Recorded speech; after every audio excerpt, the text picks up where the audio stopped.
Entonces hoy lo dedicamos a la explicación de la escalera, la famosa escalera del yoga. ¿Bien? Entonces, védicamente hablando, sabemos que la escalera del yoga o el progreso en la vida espiritual está determinado por los procesos en que va tomando lugar la persona en la sociedad védica. ¿Es así? Por ejemplo, se dice que un sannyas es más avanzado que un grihasta es más avanzado que un brahmachari, es más avanzado que un grihasta más que un brahmachari. En el sentido que van progresando en el asunto de su avance espiritual. Un bhakti yogi es superior a un dhyana yogi es superior a un jnana yogi, y un jnana yogi superior a un karma yogi. O sea que los Vedas dividen de alguna manera el progreso espiritual de acuerdo a la posición o al proceso en el que uno esté dedicado. Por ejemplo, un karma yogi se lo entiende como alguien en la sociedad, ocupado en actividades sociales. Pero culturalmente, védicamente, se considera superiores a los rishis que están en el bosque, que están ocupados en jnana yoga. Por lo tanto, el proceso determina el progreso en la escalera del yoga. ¿Está bien? Eso védicamente. ¿Alguna pregunta con esto? Bien. Ahora bien, el Bhagavad Gita es un poco confuso, o sea, la situación del Bhagavad Gita sería un poco confusa si nosotros nos atenemos simplemente a que la diferencia o la elevación en la escalera del yoga supone una posición dentro de diferentes procesos. Como escuchamos ayer, hay karma yogis, según el Bhagavad Gita, que tienen perfecciones iguales que la de jnana yoga. Inclusive en el capítulo 5 escuchamos que Krishna dice que el karma yoga está al mismo nivel que el jnana yoga. Y si esto es verdad, Krishna dice, inclusive dice que las personas ignorantes creen que hay diferencia en estos dos procesos, inclusive de nivel. Ellos están al mismo nivel, o sea que las perfecciones que se pueden alcanzar mediante el karma yoga se pueden alcanzar también por el dhyana. Entonces ya terminó ese asunto de que la escalera de yoga está determinada por los procesos. No es que un dhyana yogi es superior a un karma yogi. Se acabó. Ya no es una cuestión de proceso. Entonces necesitamos explicar la escalera de yoga para el Bhagavad Gita desde otra manera. Y hay una manera que es universal, que podemos explicar la evolución de conciencia o la evolución espiritual, y con esto determinar la escalera de ascensión. Así que determinamos estas posiciones que ven aquí como la verdadera escalera de yoga, o lo que se llama niveles de conocimiento trascendental o niveles de conciencia espiritual. Entonces este cuadrito hay que entenderlo de esta manera. La escalera de yoga es esta.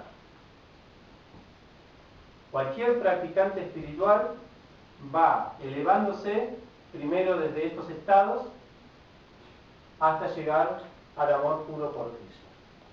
Ahora, para llevar a cabo esta escalera, para subir por estos niveles de conciencia, él se va a ocupar en distintos yogas. La diferencia es que, de acuerdo al yoga que él lleve a cabo, hay dos diferencias. Una es que los nombres que se le dan a los estados en cada yoga son diferentes, los nombres. Y otra diferencia es que no todos los yogas te llevan en lo más alto de estados de conciencia. Hay yogas que te llevan más alto y otros no tan alto. ¿Alguna pregunta hasta ahí? Sí. Nada más por entender, ¿por qué en la escala no aparece la parte de Sada? Sada o fe. Bien. Esto lo vamos a explicar con otras palabras en este momento. Esto es más una explicación desde el Bhagavad Gita que es desde el néctar de la devoción. Pero podemos hacer esas comparaciones del néctar de devoción, algunas las hacemos aquí, para que podamos meter dentro de este cuadro también los conceptos del néctar de la devoción. Bien. Primero entonces definimos qué es los niveles de elevación. Luego vamos a definir qué son los 4 yogas, de qué se trata. Y después vemos cómo se llama cada uno de los estados del yoga de acuerdo a los estados de conciencia. ¿Bien? Entonces, el primer estado, que no es un estado de la escalera de yoga, sino que, digamos, si esto lo tendríamos que asemejar a un gran edificio, diríamos que este estado, el de abajo de todo, que es el Vikarma, es como el subsuelo, el sótano. Digamos, no hay ninguna elevación, al contrario, hay un descenso. ¿Está bien?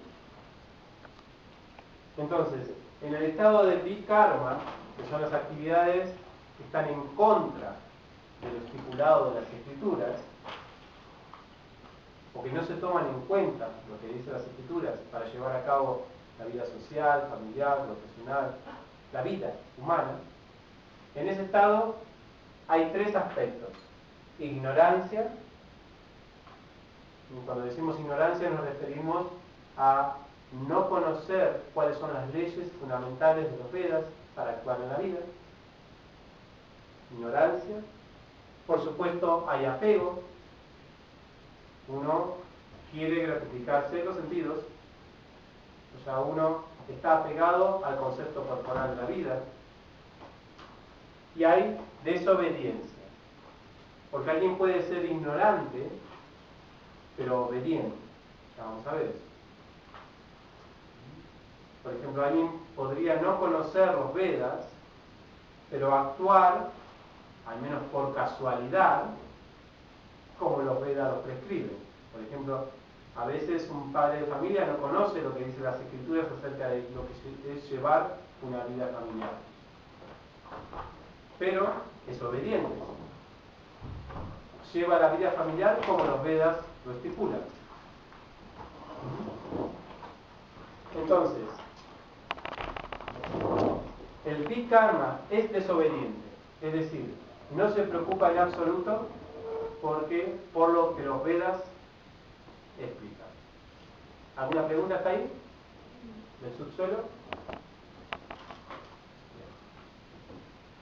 Se eleva entonces, el siguiente estado es cuando todavía hay ignorancia, o sea, ignorancia del ser, sí. El Vikarma es como el sótano, el primero. Sí, así es. No es el primero. En realidad, un sótano no es el primer piso. Es una situación peor que el primer piso. O sea, estamos por la calle y para ir al sótano, para ir a Vikarma, realmente tenemos que hacer algo para abajo. Tenemos que hacer algo en contra. Vikarma es menos que una escalera. O sea, todo el mundo está en el sótano hoy en día. Hoy en día, ¿No? hay de todo. Entonces, ignorancia, el segundo nivel, o sea, la persona todavía no conoce acerca de la realidad de su ser. Ignorancia también se le llama inconsciencia. O sea, es inconsciente del ser espiritual. Él está en la plataforma material de la vida. Todavía tiene apego, pero es obediente. ¿Conocen religiones o procesos en donde uno no conoce su esencia espiritual, es apegado, pero a la vez es obediente de lo que dicen las escrituras? ¿Cómo? Sin religiones. Pero bueno, hay personas de algunas religiones, o sea, podemos entender que, por ejemplo, una cierta sección de católicos, por decirlo de esa manera, no indagan acerca del ser,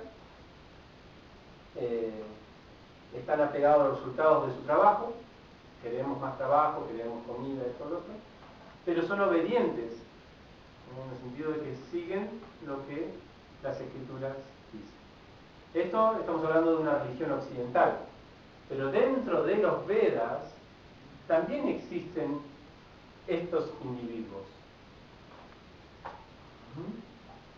Vamos a ver cuáles son los individuos